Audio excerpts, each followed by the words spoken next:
Nitrogen nitrogen ये दोनों मिलकर कौन सा गुलाब बनाया? एस गुलाब। यही वजह है कि 4 गुलाब माने जाते हैं पीरियोडिक टेबल में।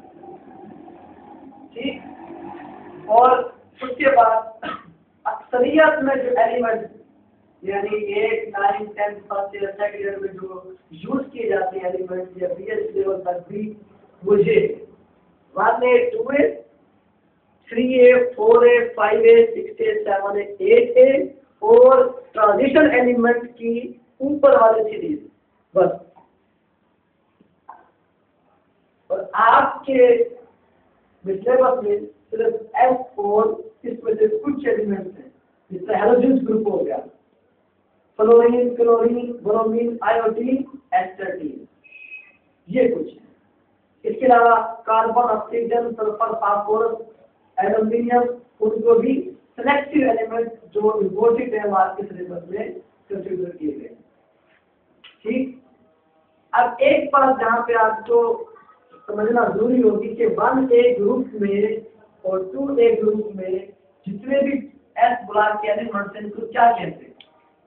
S ब्लॉक के एलिमेंट्स को मेटल्स कहते हैं। सारी की तरफ लेफ्ट हैंड साइड पे जितने भी ग्रुप्स आ रही है वाले 2 ग्रुप इनको मेटल्स कहते हैं और 3 से लेके 8A ग्रुप तक जितने भी हैं उनको नॉन मेटल्स कहते हैं। और ये इनकी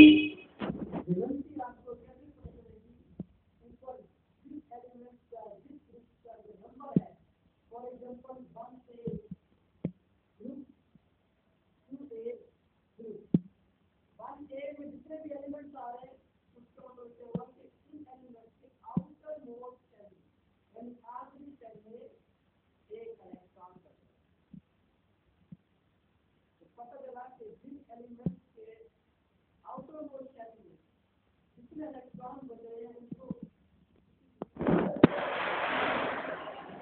अब बस इसको चेक करते हैं कि वाकई ये बात सच है।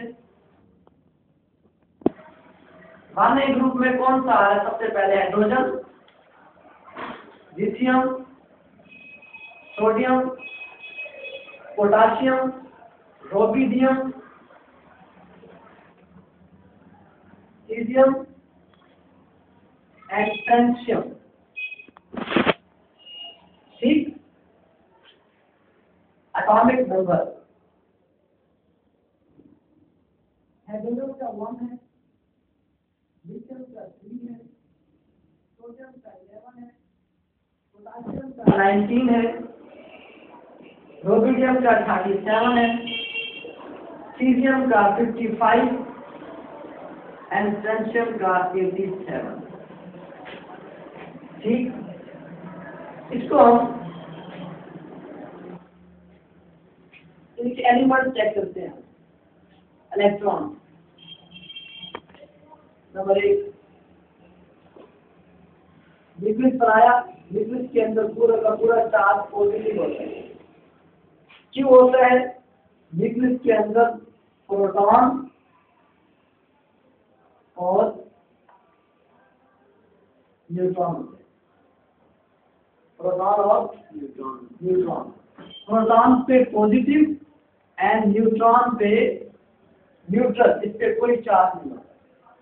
प्रोटॉन पे पॉजिटिव आता है और ये न्यूट्रॉन हुआ, दोनों यही पार्टिकल न्यूक्लियस के अंदर पड़े हुए हैं। तो पता चला न्यूक्लियस के अंदर सारा का सारा चार्ज कौन सा है? पॉजिटिव।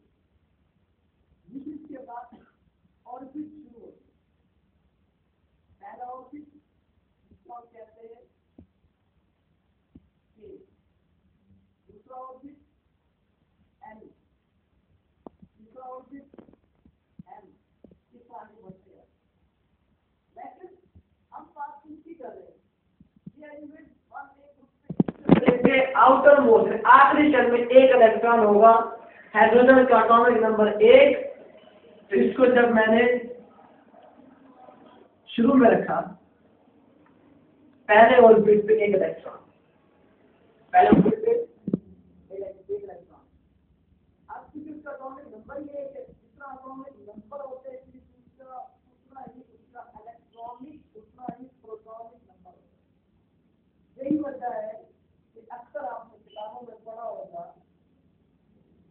एटम को न्यूट्रल पार्टिकल इसलिए कहते हैं क्योंकि प्रोटॉन से पॉजिटिव, इलेक्ट्रॉन से नेगेटिव बार आता है। मिसाल के तौर पे अगर हाइड्रोजन का एटॉमिक नंबर 1 है तो पता है चला हाइड्रोजन एटम के अंदर एक ही प्रोटॉन है और एक ही इलेक्ट्रॉन है। जब एक ही प्रोटॉन होगा और एक ही इलेक्ट्रॉन होगा और उसके ऊपर भी 1 क्वांटिटी में एक बार नेगेटिव का आ रहा है इलेक्ट्रॉन के ऊपर और प्रोटॉन के ऊपर भी एक बार पॉजिटिव का आ रहा है, तो दोनों पे एक एक आ रहा है, कैंसिल आउट हो गए।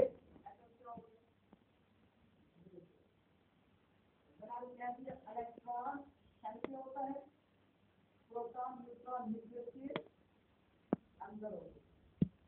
अगर सेल से एक इलेक्ट्रॉन पड़ा हुआ है तो न्यूक्लियस में भी एक प्रोटॉन होगा। यहाँ अगर 2 पड़े हैं अंदर भी 2 होंगे। तो पता चला कि जिस एलिमेंट का जो एटॉमिक नंबर होता है वही उसका इलेक्ट्रॉनिक नंबर, वही उसका प्रोटॉनिक नंबर। पता चला कि हाइड्रोजन के एक एटम में एक इलेक्ट्रॉन और एक प्रोटॉन, लिथियम के एक एटम में 3 प्रोटॉन और 3 इलेक्ट्रॉन, सोडियम में 11 इलेक्ट्रॉन और 11 ही प्रोटॉन, पोटाशियम में 19 इलेक्ट्रॉन और 19 प्रोटॉन। तो होते 19 ही है, लेकिन 19 इलेक्ट्रॉन ऑर्बिट पे होते हैं और 19 प्रोटॉन न्यूक्लियस के अंदर होते हैं। यही वजह है कि दोनों आपस में अटैक करते हैं, वो 19 टाइम अटैक कर रहा है और अंदर प्रोटॉन भी 19 टाइम उसको अटैक कर रहा है। इसी वजह से 19 पॉजिटिव नेगेटिव कैंसल आउट और पार्टिकल एटम में मौजूद होते हैं। ठीक, इसकी मिसाल हमेशा समझते हैं, कि एक चीज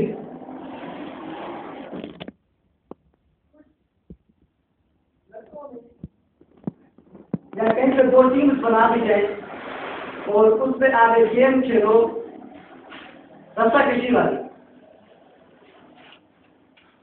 फॉर एग्जाम्पल रस्से को सीधा करके 2 टीम्स हैं, एक इस तरफ एक इस तरफ, एक टीम ए दूसरी टीम। अगर इस तरफ टीम की तादाद है 19, उस तरफ भी 19 रखी है, वो अगर जितनी ताकत से वो लगा रहे हैं 19 एक ही साइज के हैं और एक ही ताकत वाला है, एक ही ताकत है सबकी बराबर, इस तरफ भी एक ही ताकत बराबर है। जब दोनों 19 एक ही ताकत वाले जब फोर्सेस लगाएंगे रस्सा एक जगह रुक जाएगा, रस्सी एक जगह रुक जाएगी, इक्विलिब्रियम हो गया, न्यूट्रल हो गई। इसी वजह से इलेक्ट्रिकल एटम में इलेक्ट्रॉन होते हैं, उसमें प्रोटॉन होते हैं, तो दोनों की अट्रैक्शन एक नेगेटिव एक पॉजिटिव बराबर हो जाती है। इसी वजह से एटम न्यूट्रल कहलाता है। ठीक, मैं उस बात पे आ रहा हूँ जो मैंने बताया कि इसमें 1 इलेक्ट्रॉन की वजह से इसको 1 एक ग्रुप में क्यों रखा है, क्योंकि इसमें एक ही एटॉमिक नंबर है, एक इलेक्ट्रॉन है, बस पहले शेल में आ गया और इलेक्ट्रॉन है नहीं कि हम उसको दूसरे इलेक्ट्रॉन शेल में ले जाए। अब एक यहाँ पे बात सामने आई कि हमें कैसे पता चलेगा कि हर ऑर्बिट पे कितने इलेक्ट्रॉन आ सकते हैं। ठीक, तो उसके लिए हमें एक फार्मूला याद करना होगा, 2n स्क्वायर। n क्या है, number of orbit, number of orbit यानी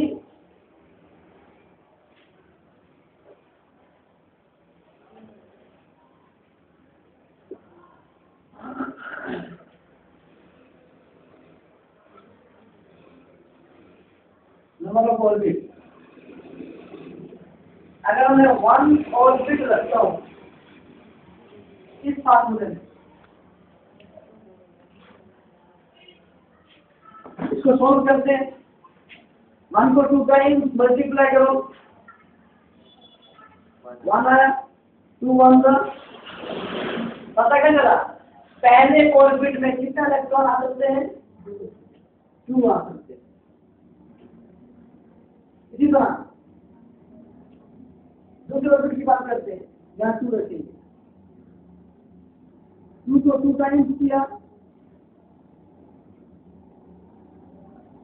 4, 4 2 ना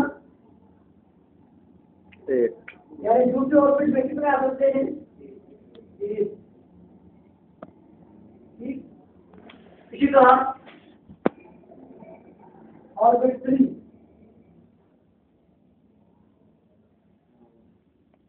इनको 2 टाइम्स करेंगे,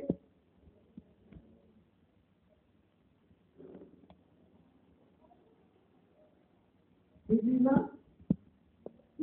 ना, तो तीसरे में 18 आ सकते हैं। अतः जब आप फार्मूले लेवल